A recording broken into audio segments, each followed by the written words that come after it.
안녕하세요. 윤혜니 이기루 변호사. 네, 김주표 변호사입니다. 네.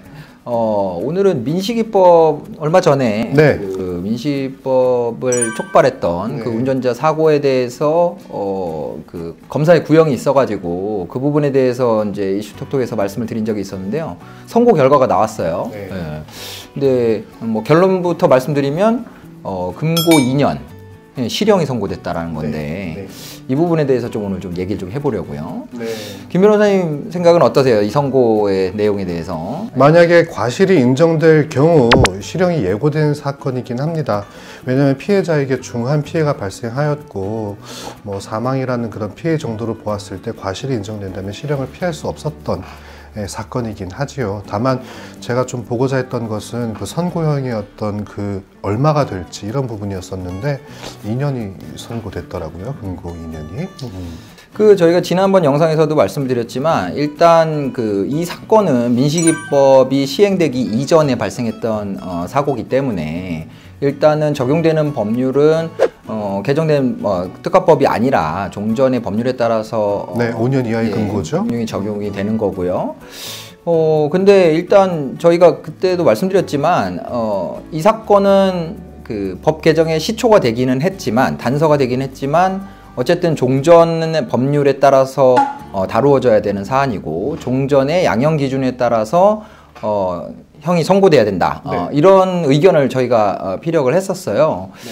근데 제가 볼 때는 일단 양형에 있어서 2년의 금고라는 것도 이 사고의 구체적인 사안을 보면 조금 과하다라는 생각이 들거든요. 네. 네. 아무래도 글쎄 이제 양형이라는 것은 무슨 뭐 어떤 개개 법관의 어떤 그런 주관적인 그런 의견이라든지 이런 게 너무 많이 개입돼서는 안 되겠고 어떤 법률의 공평한 그 적용을 위해서는 기준이라는 게 분명히 있죠. 교통사고에 관해서도 이 교통사고에 관한 양형 기준이 이미 수립이 되어 있습니다. 가장 최근의 개정은 2016년이었고요. 이 교통사고 일반 그 치사 사건의 법정형에 대한 양형 기준은 금고 8월에서 2년까지 기본에서 좀 기본적인 범죄 선고하도록 되어 있는데 기본 양형 기준 내에서 가장 중한형을 선택한 결과이어서 약간의 조금 의문이 있다고 좀 생각이 듭니다. 예. 그 뭐 조금 이제 기본적인 사안에 대해서 설명을 드리면 대법원에서 이제 양형 기준표를 이제 제정을 해놓고 있어요. 그 양형 기준표에는 기본 영역이 있고 감경 영역이 있고 가중 영역이 있습니다. 그리고 그 표 밑에 어떤 요소들을 감경 요소로 보고 어떤 요소들을 가중 요소로 본다 이렇게 정해져 있거든요. 뭐 전부 다 뭐 이제 모든 범죄에 대해서 그렇지는 않고 이제 중요한 범죄들 아니면 자주 일어나는 범죄들에 대해서 이렇게 양형 기준을 두고 있는데요. 화면을 통해서 나갔으면 좋겠는데 지금 보면 감경 요소로 돼 있는 것이 피해자 쪽에도 상당한 과실이 있는 경우 그리고 경미한 상해 또는 뭐 자전거로 운행하다가 네네 뭐 그런 것들이 있고 또 행위적인 측면에서 보면 뭐 진지한 반성, 형사처벌이 없음 뭐 이런 것들이 감경 요소예요. 그리고 가중 요소로 돼 있는 건 뭐 음주운전이나 아니면 교통사고 처리 특례법에 있는 중대과실 이런 부분들이 포함되어 있는 그런 교통사고의 경우에는 가중하는 요소로 그리고 또 보면 기본 영역이 금고 8월에서 2년 사이로 돼 있고요. 여기서 감경 요소가 많아서 감경 사유가 적용이 되면 금고 4월에서 1년 그리고 가중 요소가 있어서 가중이 된다고 하면 금고 1년에서 3년 이 정도로 이렇게 양형 기준이 정해져 있거든요. 네. 다만 이 사건의 경우에는 그게 좀 주목할 부분이었죠. 운전자에게 그 업무상 주의 의무, 즉 과실이 인정될 수 있느냐. 이 스쿨존 내 사고이기도 하고 횡단보도 부근의 사고이기도 하지만 그 제한 속도를 밑으로 26.3km였나 하여튼 그 제한 속도를 지키면서 주행하였던 그 운전자에게 차 사이로 갑자기 튀어나온 보행자의 출현을 예상할 만큼 그런 주의 의무가 인정될 수 있느냐의 부분이었는데 결국 결론은 인정되었고 과실이 있으므로 그 양형 기준에 따른 형이 선고된 것이기는 합니다. 그죠?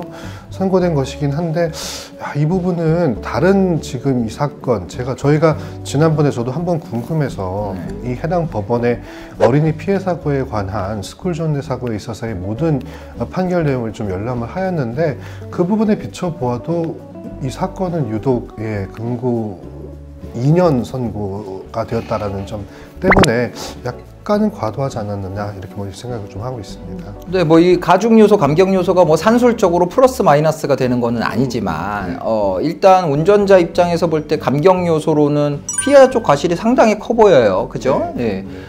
그리고 뭐 전과가 있었는지 없었는지는 모르겠지만 이 뭐 뉴스에 나온 내용으로 봤을 때는 가해자가 뭐 반성하고 있고 그런 네, 저희도 지금 이 영상을 시청하시는 분들만큼이나 궁금합니다. 이 사건에 대해서 양형 의견이 어떻게 쓰여졌을지. 그런데 이 사건은 민식이법을 촉발시킨 사건이기도 하고 아마 이 판결서 열람이 곧 되지 않을까 싶은데요. 그 판결서를 좀 보아서 양형 부분에 대한 판단을 좀 해봐야 되지 않을까 생각을 합니다. 네. 기본적으로 저희 제 입장은, 제 생각은 다른 사건들과 기존의 양형에 있어서의 형평성이나 이런 것들을 고려했을 때 이 사건의 양형이 좀 과하게 적용이 됐다라는 좀 느낌을 지우기 어렵고요.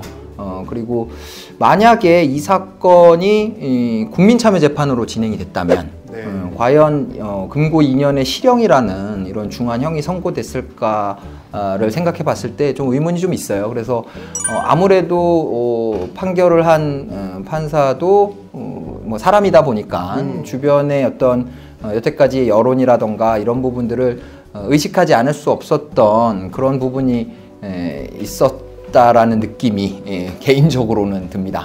아니 저는 제가 그 자리에 있었더라도 저는 신경 쓰였을 것 같습니다.